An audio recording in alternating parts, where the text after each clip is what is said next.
Welcome back, everyone, for another deep dive. Yeah. Today we are going way back in time to ancient Israel Okay. to take a look at the book of Leviticus, Right. specifically chapter 14. Mm-hmm. And, this chapter, it always kind of piqued my interest. It's one Yeah. of those chapters when you read it, you're like, what is going on here? Yeah. And I think it's a great example of how when we look at these ancient texts, Mm-hmm.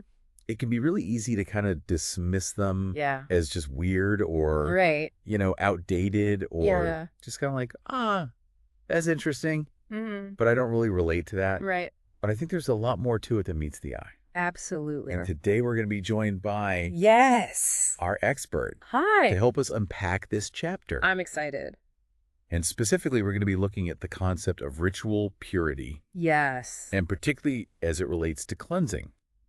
It's a fascinating topic. Yeah. And so to kind of set the stage for us, maybe you could tell us a little bit about the book of Leviticus. Sure. So Leviticus, it's the third book of the Torah, Okay. and it comes right after Exodus, which is the story of the Israelites escaping from slavery in Egypt. Okay. So Leviticus picks up with the Israelites now at Mount Sinai. Mhm. They've just received the 10 Commandments. Right. And now God is giving them even more detailed instructions about how to live a holy life, Okay. how to worship him, how to maintain purity. So it's all about kind of setting up this system of laws and rituals. Exactly. It's like a blueprint for how to live in right relationship with God and with each other. Okay. And what role does purity play in all of this? Purity is a really central concept in Leviticus. Okay. It's about being set apart for God, Mm-hmm. being in a state of holiness that allows you to approach him and worship him. And so it's not just about physical cleanliness. Not at all. It's about spiritual, moral, and ritual purity. Okay. So there are all sorts of things that can make someone ritually impure, like contact with dead bodies, certain skin diseases, childbirth bodily fluids. So it's this whole system of categorizing things as pure and impure. Right, and each category has its own set of rituals and practices to restore purity. Okay. And that's where we get to chapter 14, which is all about the cleansing rituals for what the text calls leprosy. Okay, so now we're kind of zooming in on chapter 14. Exactly. And as we mentioned before, we're going to be focusing on two specific rituals. Yes. The cleansing of a person who's been diagnosed with leprosy and the cleansing of a house that's believed to be infected. Mm-hmm. And I think it's really interesting how these two rituals are kind of juxtaposed in the text. It is interesting. They're right next to each other. Yeah, it's almost like they're mirroring each other in some Yeah. ways. And we're going to be using the King James Version of the Bible Okay. for our deep dive today. Sounds good. And we're also going to be drawing on some commentary by Matthew Henry. Oh, interesting. I love Matthew Henry. Yeah, he's a great resource. Yeah, his commentary is so insightful. So I'm curious, before we jump into the specifics of the rituals, Sure. what's important to keep in mind as we're reading this chapter? Well, I think one of the most important things is to remember that what they called leprosy in ancient Israel Okay. might not be exactly what we think of as leprosy today. Oh, okay. It was probably a broader category that included a variety of skin conditions. It wasn't necessarily the same medical diagnosis. Right, exactly. And that's important to keep in mind because it affects how we understand the rituals and their purpose. Right, so it's not just about curing a specific disease. No, it's about restoring ritual purity. Right, so let's start with the individual. Okay. What was the leper's journey back to ritual purity like? So imagine you're living in ancient Israel and you're diagnosed with this contagious skin disease. Yeah. You're considered ritually impure, which means you're separated from the community. Wow. You can't live with your family. You can't participate in religious ceremonies. That must have been incredibly isolating. Absolutely. It was a very difficult experience, both physically and socially. And so Leviticus chapter 14 lays out this detailed process Yes. for a leper to be declared clean and reintegrated into the community. It's a multi-step journey involving a priest, various offerings, and some pretty symbolic rituals. Let's talk about those rituals, because one that really stands out to me is the one involving two birds. Right. This is one of the most striking images in the chapter. Yeah. So you have these two birds. One bird is sacrificed, and the other bird is dipped in the blood of the first bird. Okay. And then it's set free. I'm really curious about the symbolism there. What do you make of it? Well, on one level, the sacrificed bird could represent atonement. Okay. The idea of a sacrifice being made to make amends for the impurity. Mm-hmm. And then the bird that's set free could symbolize new life, a fresh start for the person who was cleansed. It's almost like a visual representation of leaving behind the old impure self and embracing a new cleansed one. Exactly. And that theme of removing the old and embracing the new is reinforced throughout the cleansing process. Okay. The leper shaves off all their hair, washes themselves thoroughly. It's a complete shedding of the previous state. This theme of renewal extends beyond the individual. Mhm. They also had to make offerings, right? Yes, offerings were a crucial part of the process. Okay. They could be seen as expressions of gratitude for being cleansed, but also as further acts of atonement. Okay. Interestingly, the text acknowledges that not everyone could afford lavish offerings. Okay. So there were provisions for those who were poor to offer something simpler, like flour instead of a lamb. That's fascinating. It suggests that even within these ancient ritual purity laws, Right. there was a recognition of economic disparity Yes. and a degree of compassion for those less fortunate. Precisely. It shows that the system wasn't entirely rigid, and there was room for accommodation based on individual circumstances. But the journey doesn't end there. No, it doesn't. Leviticus also discusses the idea of a house becoming infected, Yeah, that's right. a house getting leprosy. I'm intrigued by this concept.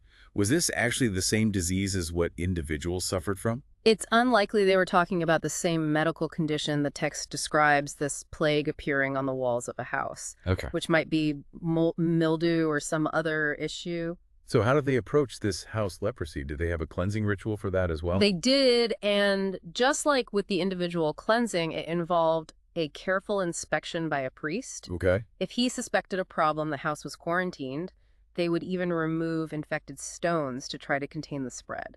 It sounds like they had a surprisingly sophisticated understanding of containment for their time. It really does. They were taking practical steps to isolate potential contamination, but if the problem persisted, they took much more drastic measures. What do you mean by drafted? If the so-called leprosy persisted, the house would be completely demolished. Wow, they weren't messing around. That must have been a huge loss for the family. Absolutely. Imagine losing your home. This really highlights the gravity with which they viewed contamination. They were willing to take extreme steps to protect the community. And what happened if the house was eventually declared free of this leprosy? Well, that's when another fascinating ritual came into play. The house needed to be cleansed before it was habitable again. Okay, I'm really curious to hear about this. How did they cleanse a house? It's quite interesting. There are a lot of parallels with the leper's cleansing ritual, Oh, but there are also some key differences. could you walk us through the process? Of course. So they would use cedarwood, hyssop, and scarlet thread, all items also used in the individual's cleansing. Okay. Then, just like with the leper, they would take two birds. Okay. One bird was killed over running water, Okay. and the other was dipped in its blood along with the other materials. Okay. The house was then sprinkled 7 times with this mixture. Why 7 times? That's a great question. 7 is a recurring number in Leviticus and throughout the Bible. In ancient numerology, the number 7 represented a complete cycle, like the 7 days of creation. Oh, So sprinkling the house 7 times may have symbolized a thorough purification, right. a resetting of the space back to a state of wholeness. That makes sense. It's like they're trying to completely eradicate any trace of the contamination, both physically and spiritually. And again, we see that powerful symbolism of new life. The living bird dipped in the blood of the sacrificed one is set free, Right. representing a fresh start for the house and its inhabitants. It's amazing how these rituals, even though they were performed thousands of years ago, Yeah. still resonate with us today. They tap into these universal human anxieties about purity, contamination, and the desire for a fresh start. It really is. Think about how we still grapple with these ideas today, albeit in different forms. Our obsession with cleanliness and hygiene, our fear of germs, Right. even the ways we sometimes categorize and exclude others based on perceived differences. Yeah. These are all echoes of those ancient anxieties. It's like these rituals offer a window into the human psyche, a way of understanding how we've always tried to make sense of the world and control the things that threaten our sense of order and well-being. Absolutely. And it reminds us that these rituals weren't just abstract religious practices. They had a profound impact on people's lives, their relationships, their sense of belonging, Okay. and their understanding of their place in the community. So as we wrap up part 1 of our deep dive into Leviticus 14, Yeah. what would you say are some of the key takeaways so far? Well, I think one of the most important things we've seen is that these rituals were about much more than just physical cleansing. Right. They were about restoring wholeness on a spiritual and social level. Okay. And they reflect a deep concern with purity and order, both in the individual and in the community. And we've also seen that these rituals were rooted in a specific cultural context, Yes. but they also tap into these universal human anxieties that we still grapple with today. Absolutely. And that's what makes them so fascinating to study. So stay tuned for part 2 of our deep dive, Yeah. where we'll continue exploring the meaning and significance of these ancient rituals. I can't wait. And we'll delve even deeper into the symbolism, the psychology, and the societal implications of these practices. It's going to be good. So until then, keep diving. See you next time.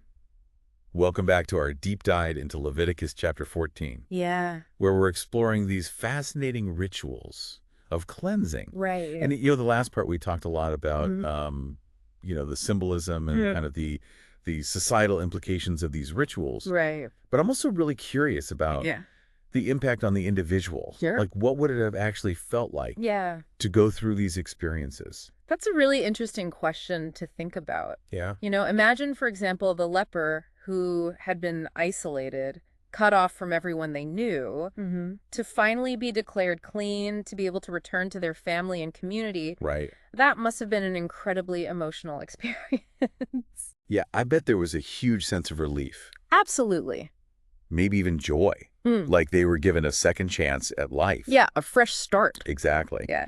And for the homeowner, whose house had been infected, Yeah. to have it cleansed and declared habitable again, Right. there must have been a sense of gratitude, Yeah, definitely. the renewed appreciation for the sanctity of their home. I think so. It really kind of highlights how these rituals Yeah. weren't just abstract religious practices.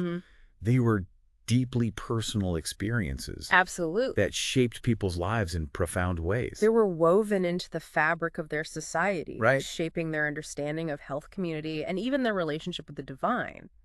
Okay, so before we wrap up, Sure. is there anything else you think is important to highlight? Well, I think it's worth reiterating that while these rituals may seem strange or even harsh to us today, Okay. they were enacted with a deep sense of purpose and meaning.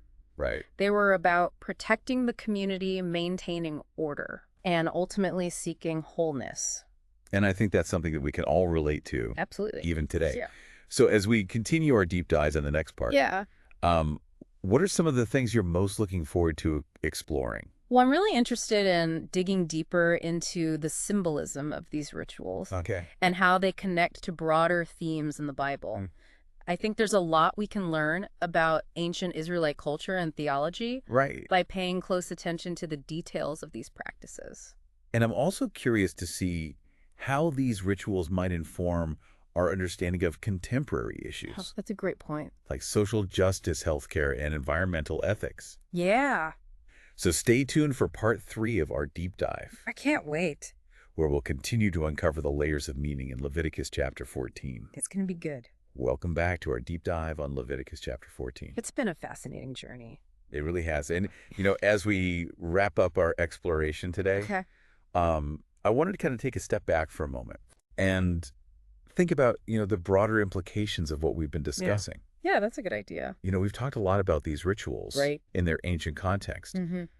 but I think there are also some really interesting parallels Yeah, to contemporary society. absolutely. Like, for example, we still have this strong emphasis on cleanliness and hygiene. Right. Think about all the hand sanitizer we use, Yeah, the exactly. way we disinfect our homes. It's become almost an obsession for some people. Right. And I think part of that comes from a genuine desire to protect ourselves and others from disease. Of course. But there's also this deeper psychological element at play.